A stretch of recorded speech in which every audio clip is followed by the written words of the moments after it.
Hey everyone, welcome back to another edition of Morgan Dollar Mondays with Massabesic Gold and Silver. Thank you so much for joining me today. If this is the first time you are joining us, I am Dean with Massabesic Gold and Silver. Welcome and thank you for checking out our channel today. I hope you think about maybe subscribing.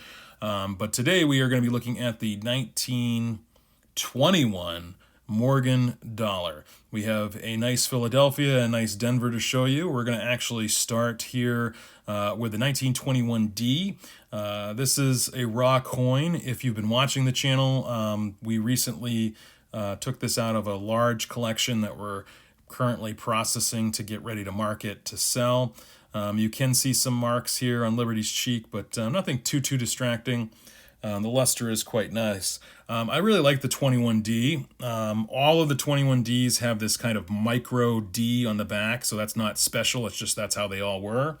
And there's a special date for the 1921D, and that date is May 9th, 1921. Why is that a special day? Well, that was the date that they started to strike these at the Denver Mint, and that was the first time that a silver dollar had ever been struck at the Denver Mint. So this is a really nice example here. Let's take a closer look. It's a nice strike. You can see those contact marks on Liberty's cheek. The toning is, you either you can either take it or leave it. I like the toning. This came out of an envelope in that collection, and that's why we see that this type of toning. You can see on the edge here some little bit of different, like a hint of different colors, but nothing too grand. Most of it is that kind of brownish color, but you can see still a lot of luster underneath all of this toning.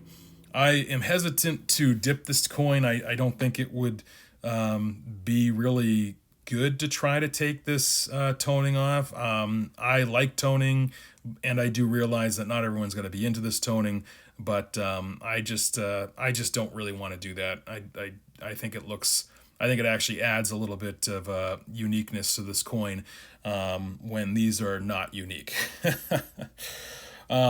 Getting back to when they first struck these though at the Denver Mint, I wanted to say that the first 100 pieces that were struck at the Denver Mint, so those first $100 were actually set aside, and they were hand engraved on the obverse in order to basically create a souvenir. So I don't know what ended up happening to those 100 souvenir dollars. I should look that up sometime, but yeah, it's pretty fascinating. Let's take a look at the rim here, because we don't often get to look at the rim of Morgans, as they're usually in a holder, a coin slab, so it's kind of nice. Again, this is a nice looking coin. I think the strike is nice. I think the luster is really nice, and I appreciate the toning. I know it's not for everybody, but I appreciate the toning. Yeah, so the mintage on these, I think I said, or maybe I didn't, is 20,345,000. So let's look at our second coin here. This is the 1921 Philadelphia. The mintage on these is up, and far away more plentiful than any other coin in the entire Morgan dollar series. Many millions exist in mint state today. Bowers does note, though, it can be hard, maybe that's the wrong word, I don't know, maybe a challenge to find one with good eye appeal. So I accepted that challenge, and I've been looking for a 21 Philadelphia for a long time, and I recently purchased this for the collection here at Massabesic Gold and Silver, and I really like it. The mintage on the 21 Philadelphia is 44,690,000, and this is just one of the many mint state examples that exist. But looking at this coin, you can see that the strike is quite nice. There's easily the details are beautiful, even in the tail feathers there. Along the edge here, you can see a couple die cracks. I like die cracks, kind of running through states there, and then one runs through the eagle's wing. Again, a little hint of a toning here, but nothing too spectacular. Here's that die crack kind of going through there. I kind of like that right through the and through the eagle's wing. So I think this coin has nice eye appeal. I think the luster's nice. It's not too flashy, but I think that I think it looks good. I have seen a lot of 21s that just don't have that eye appeal. There are some hits here on Liberty's face, some contact marks near the eye there, but nothing too distracting. It's kind of hidden in the details. The fields are relatively open. There's a couple contact marks here and there, but this is a really nice coin. Go ahead and put in the comments what you think the grade is on this coin. You can see a die crack that runs across her chin there as well. But yeah, if you yeah, I'd love to know what you guys think the grade is on this before I tell you here. But yeah, I really appreciate the luster here as well. So the luster looks nice. The IPL looks nice for a nice Mint State 64 with the CAC sticker. Yeah, I just think it's really nice.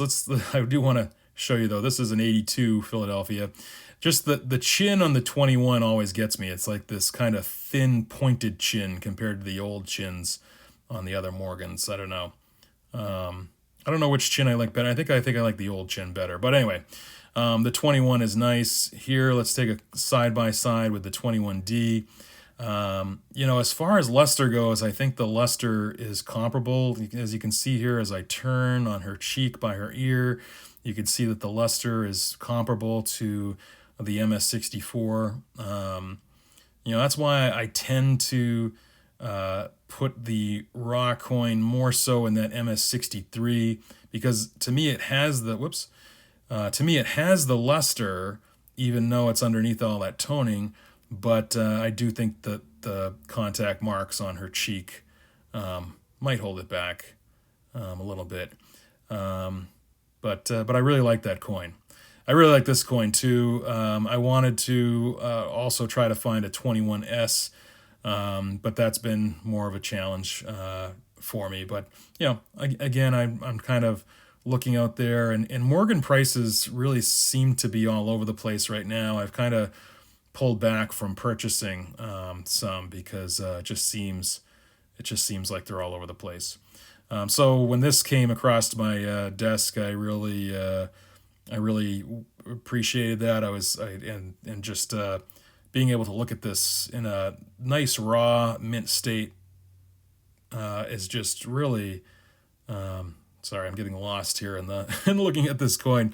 I just think it looks really nice, and like I said, it does really appear, the luster that is, really appears to be comparable to the 21 Philadelphia here. Let's take a look at the reverse. Whoops, if I can get this right, that would be helpful. Yeah, I just look at the yeah, it just looks really nice. So yeah, anyway, these are just really great coins to collect. Relatively inexpensive. Obviously, if you find one that's really nice, really premium quality, there might be a little bit of a premium from the seller on it. But I'm sure if new, whoa, okay, everything's sliding down today. So you might be able to find a deal. You might not. But it is, if you're a stacker too, the 21 is easy to stack, as there's so many out there. So anyway, if you have anything to say, please put it in the comments. Let me know what you think of this video, what you think of the coins, what you think of the grades. And as always, until we meet again, everybody, stay safe and enjoy.